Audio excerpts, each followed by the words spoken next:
Hello बच्चों, कैसे हैं आप सब। आशा है आप सभी सकुशल और सुरक्षित होंगे और अपने नए वातावरण के साथ स्कूलों में अपनी पढ़ाई फिर से शुरू कर चुके होंगे।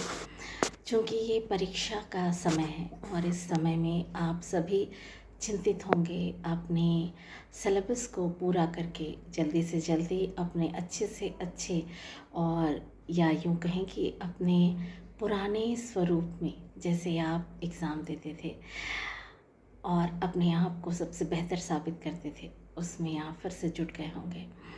तो मुझे भी आपके लिए एक ख़याल आया कि क्यों ना मैं आपके लिए निबंध जो होता है उसका एक छोटा सा हिस्सा, यानी कि आप कैसे तैयारी करें तो आप जल्द से जल्द तैयारी कर पाएँ और अच्छे से अच्छे तरीके से आप अपनी तैयारी करके आप अपना बेहतर दे सकें। उसके लिए मैं आपके लिए आज एक निबंध का वीडियो बनाकर लाई हूँ और मैं इसमें ये बताना चाहती हूँ आपको कि आप कैसे निबंध लिखें। निबंध लिखते समय आप किन किन बातों का ध्यान रखें, किन बातों पर आप ज़्यादा विशेष ध्यान दें और किस तरीके से आप अगर तैयारी करें अपने निबंध की खासकर, तो आप बहुत अच्छे से अपनी तैयारी कर सकते हैं और कम से कम शब्दों में अधिक से अधिक बेहतर आप दे सकते हैं और एक सारगर्भित निबंध आप तैयार कर सकते हैं 150 से 200 शब्दों का।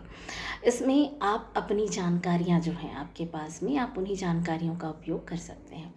आज मैं जो निबंध के बारे में आपसे बात करूँगी वो है खेलों का महत्व। तो इस टॉपिक पर अगर आपको निबंध आता है परीक्षा में तो आपको क्या करना है। सबसे पहले तो आप ये जान लें कि आपका जो ये शीर्षक है, ये शीर्षक बहुत ही ज़्यादा बड़ा है। इतना बड़ा शीर्षक है कि अगर आप इस पे कम शब्दों में निबंध लिखने की कोशिश करें तो बहुत सारी चीज़ें हमसे छूट जाएंगी। लेकिन फिर भी हमें चूँकि ये निबंध 150 से 200 शब्दों में लिखना है अधिकतम, तो हम इसको कैसे लिखेंगे। सबसे पहले तो आप इसे 5 भाग में बांट लें। जैसे देखिए, सबसे पहले हम लिखते हैं किसी भी निबंध को जब हम लिखना शुरू करते हैं तो हमें ध्यान देना होता है कि हम प्रस्तावना क्या रखें।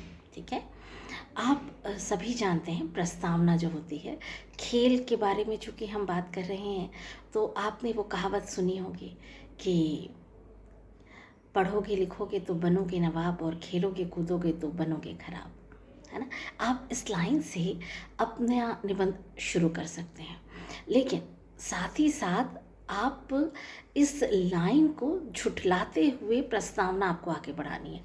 मतलब कैसे, आपको ये लिखना है, आपने पहले ये 2 लाइनें लिखी, उसके बाद आप लिखेंगे कि आज की सदी या इस सदी में या इस ज़माने में हम इस कहावत को झुठला रहे हैं या झूठा साबित कर रहे हैं, क्योंकि आज खेल कूद का इतना अधिक महत्व हो गया है या इतना ज़रूरी हो गया है हमारे लिए खेलना कूदना कि इससे ना सिर्फ हम अपना कैरियर बना सकते हैं, कैरियर मतलब ना सिर्फ हम अपने जीवन का लक्ष्य इसे बना सकते हैं, बल्कि एक अच्छी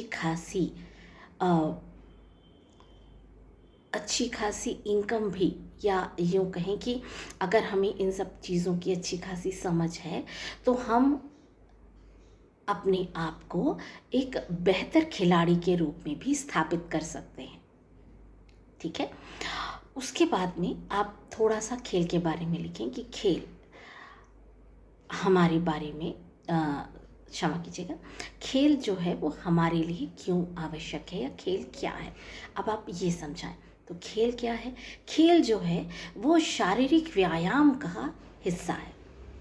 ठीक है, खेल एक प्रकार का शारीरिक व्यायाम ही है, क्योंकि खेलने में जब हम कोई भी खेल खेलते हैं तो हमारे शरीर के विभिन्न अंगों का अलग अलग व्यायाम होता है।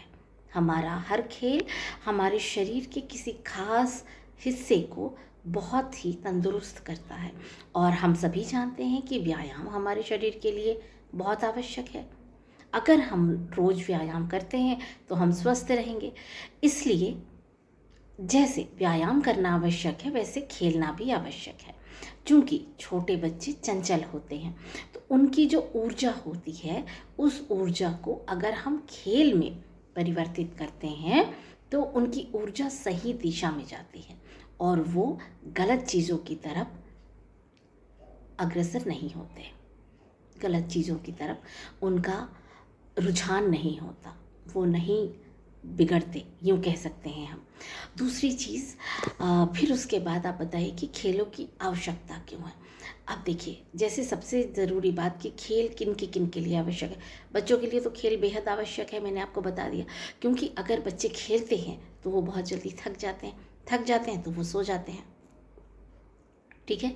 और अगर बच्चे सोते हैं अच्छे से, नींद पूरी होती है तो बहुत स्वस्थ, मतलब मुस्कुरा कर वो उठते हैं और दूसरे दिन के लिए वो बिल्कुल तरोताज़ा होते हैं। तो इसलिए खेलने से चूँकि व्यायाम होता है इसलिए खेल आवश्यक है, ठीक है।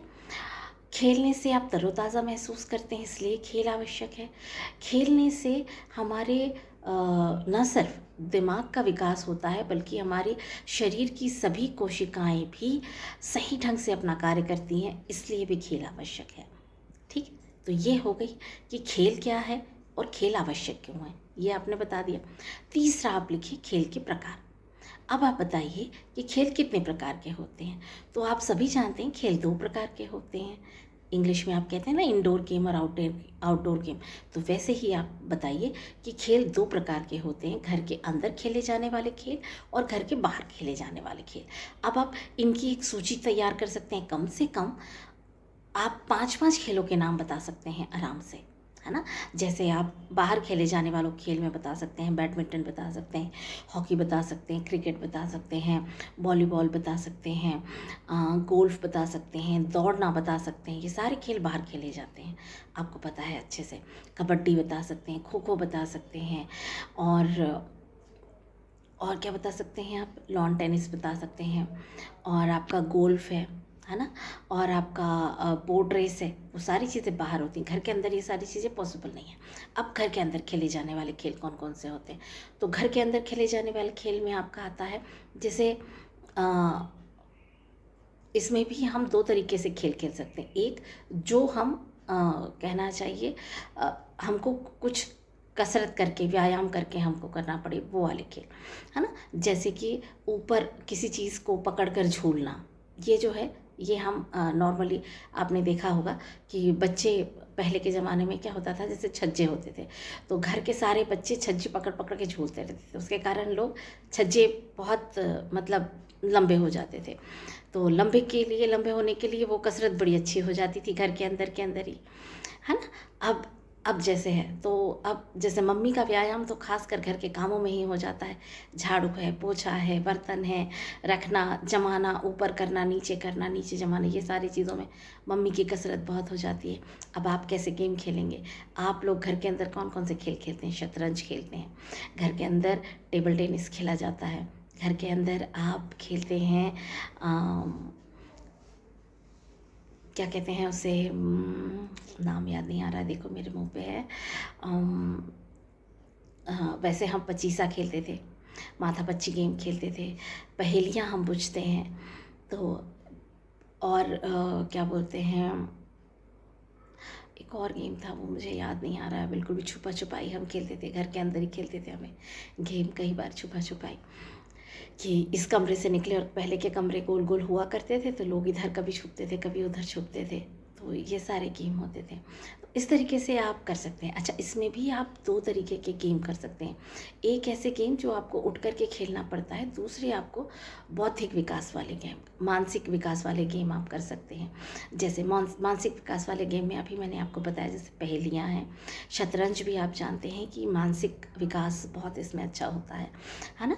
मतलब इसमें आपको दिमाग की ज़रूरत पड़ती है और बहुत ही तरकीब के साथ कोई भी खेल खेला जाता है।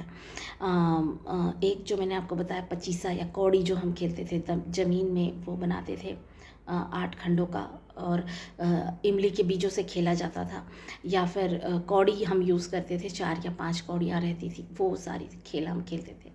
आजकल आप लूडो खेलते हैं, चाइनीज़ चेकर खेलते हैं, ये सारे गेम बोर्ड गेम होते हैं। बोर्ड होता है, वहाँ आपको ज़रूरत होती है। टेबल टेनिस के लिए आपको एक हॉल चाहिए होता है। स्क्वैश आप रूम के अंदर खेलते हैं। स्क्वैश जो गेम होता है आपको पता होगा, टेनिस बॉल होती है और रैकेट होता है और ज़ोर से हिट किया जाता है उसको दीवार पे, और जितनी ज़ोर से आप हिट करते हैं उतनी ज़ोर से बॉल आपकी तरफ रिटर्न आती है और आप उतनी ज़्यादा उसको तेज़ी से फिर मारते हैं। यह स्क्वैश गेम होता है। तो इस तरीके से बहुत सारे खेल होते हैं तो जो हम घर के अंदर या घर के बाहर खेल सकते हैं। अब ये आपने बता दिया, खेलों के प्रकार बता दिए। ये पैराग्राफ यहीं ख़त्म कर दीजिए, 5-5 6 प्रकार बता करके, और इसके बारे में और अगर आप 2-4 बातें कर सकते हैं तो आप कीजिए, उसके बाद वो पैराग्राफ ख़त्म कीजिए। उसके बाद आप आइए खेलों के लाभ और खेलों की हानियाँ में। तो खेलों के जो लाभ होते हैं वो तो अनगिनत हैं। आप भी जानते हैं कि शरीर स्वस्थ रहता है, आप स्वस्थ रहते हैं। खेलों से आपको किसी प्रकार की बीमारियाँ नहीं होती। आप खेलने से मानसिक रूप से बहुत ही स्टेबल होते हैं, आप खुश रहते हैं, आप खेलने के कारण ताकतवर बने रहते हैं, आप में जोश दुगना रहता है, आप कामों को बहुत अच्छी तरीके से कर पाते हैं, आपके देखने का नज़रिया बहुत अच्छा होता है, आप अपने जीवन में आने वाली सभी कठिनाइयों से लड़ पाते हैं। ये सारी चीज़ें खेलों के लाभ में, और साथ ही साथ आप में खेल के कारण और कौन कौन सी चीज़ें आती हैं। देखिए, आपने पता नहीं ध्यान दिया होगा या नहीं, लेकिन जब हम मिलकर कोई गेम खेलते हैं, टीम के हिसाब से जब हम गेम खेलते हैं ना, जैसे कि टीम वाले गेम जैसे आपके होते हैं, कबड्डी होता है, फुटबॉल होता है, हॉकी होता है, इसमें हम टीम मैनेजमेंट सीखते हैं। टीम मैनेजमेंट क्या होता है? टीम मैनेजमेंट ये होता है कि हम कैसे सबके साथ मिलकर खेलें। वहाँ पर किसी एक खिलाड़ी के बौद्धिक प्रदर्शन की बात नहीं होती है। वहाँ पर सभी खिलाड़ी अपना मिलकर बौद्धिक और शारीरिक दोनों प्रदर्शन करते हैं, जिसके कारण उन्हें खेल में जीत हासिल होती है। उनकी खेल की एक कहना चाहिए वो एक पूरी प्रदर्शन प्रक्रिया, मतलब एक प्रक्रिया बनाते हैं वो, कि कैसे कैसे हमें खेलना है, जिसको टीम स्ट्रेटेजी कहते हैं। उसके हिसाब से कि किस टीम पर हमें किस तरीके के दांव आजमाने होंगे, तब हम खेल जीत पाएंगे। ये सारी चीज़ें आपने देखी होंगी, तो इन सारी चीज़ों को आप बता सकते हैं कि खेल खेलने से हमें एकता की भावना आती है, हम लोगों के साथ सामंजस्य स्थापित कर पाते हैं, अलग अलग तरीके के लोगों से, अलग अलग जगह से आए लोगों के साथ मिलकर हम कैसे रहें, ये हम सीख पाते हैं। हमें ये सारी भावना का विकास खेल के दौरान ही होता है और खेल खेलने के साथ ही होता है। इसके बाद और भी अगर हम देखें तो बहुत सारी चीज़ें हमें खेल से मिलती हैं। अब खेल से हानियाँ क्या होती हैं? अगर हमने ध्यान से नहीं खेला तो कई बार, जैसे क्रिकेट और हॉकी में अक्सर होता है, अगर हमारे पैरों को और हमारे शारीरिक अंगों को अगर चोट पहुंच जाती है तो वो नुकसान की भरपाई कभी नहीं कर पाते हम। तो वो एक नुकसान होता है खेलों में। बहुत सारी चीज़ें, अगर हमारे अंगों को कोई नुकसान पहुंच जाता है, वो नुकसान बहुत भारी नुकसान हो जाता है हमारे लिए। जैसे क्रिकेट खेलते समय बॉल का आँख में, हाथ में या किसी नाजुक जगह पर लग जाना, वो बहुत ज़्यादा नुकसान कर देता है। तो ये हमारे खेल की हानियाँ हैं, लेकिन इसके बावजूद भी खेलों का बहुत ज़्यादा महत्व है। अब उसके बाद फिर से जो खेल का मुख्य टॉपिक है, निबंध का जो शीर्षक है, उस टॉपिक पे आप आइए थोड़ा सा, और उस पे बताइए कि खेलों का महत्व आज के समय में बहुत अधिक है।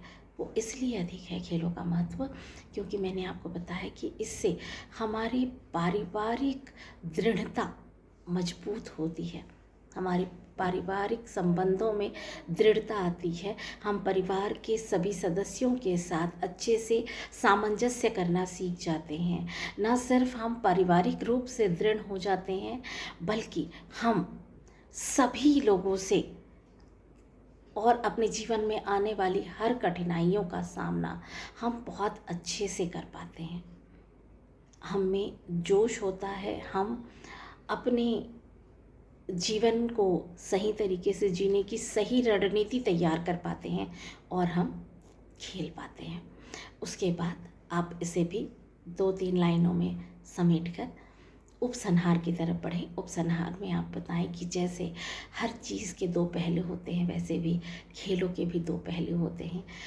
खेल जितने आवश्यक हैं, जितने अच्छे से अगर हम प्रदर्शन करते हैं तो हमें ऊंचाइयों तक लेके जाते हैं, लेकिन अगर हम अपने आप का प्रदर्शन या स्वयं का प्रदर्शन किसी कारण से बेहतर नहीं कर पाते, तो वो हमें नीचाइयों में भी गिरा देते हैं, या वो हमें सफल नहीं होने देते, आप कह सकते हैं। लेकिन खेल में आज के युग में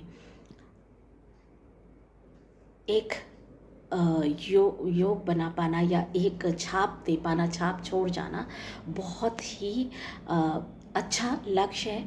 और खेलों में हम अपना जीवन का गोल भी हासिल कर सकते हैं। जीवन का गोल से मतलब है मेरा कि हम खेलों में सफलता हासिल करके एक अनूठी छाप छोड़ सकते हैं। और आप चाहें तो खेल में कुछ नामी हस्तियों के नाम भी आप लिख सकते हैं। जैसे क्रिकेट में आपको पता है सचिन तेंदुलकर, विराट कोहली, आप बहुत अच्छे से जानते हैं इन सबको। बैडमिंटन के में आप देख सकते हैं, और क्या बोलते हैं, टेनिस के में आप नाम लिख सकते हैं। उसके बाद में आप शतरंज में आप नाम लिख सकते हैं। तो इस तरीके से सारे लोगों की, सारे खिलाड़ियों के, कुछ खिलाड़ियों के अगर आप नाम देते हैं, उनके साथ में आप ये अपना निबंध पूरा करते हैं। इस तरीके से हम देखते हैं कि हमारे जीवन में खेलों का बहुत अधिक महत्व है। और इस लाइन के साथ में आप अपना निबंध पूरा करते हैं, तो मुझे आशा है कि आप अपनी जानकारी के साथ ही अपना निबंध बहुत अच्छे से लिख पाएंगे और पूरा कर पाएंगे। इसी उम्मीद के साथ आशा है आपको ये शीर्षक और ये निबंध का तरीका पसंद आया होगा। तो इसी उम्मीद के साथ अगर आपको इसमें कुछ कमियां या आप और किसी खास टॉपिक पर निबंध चाहते हो, तो आप मुझे ज़रूर बताएं। Thank you.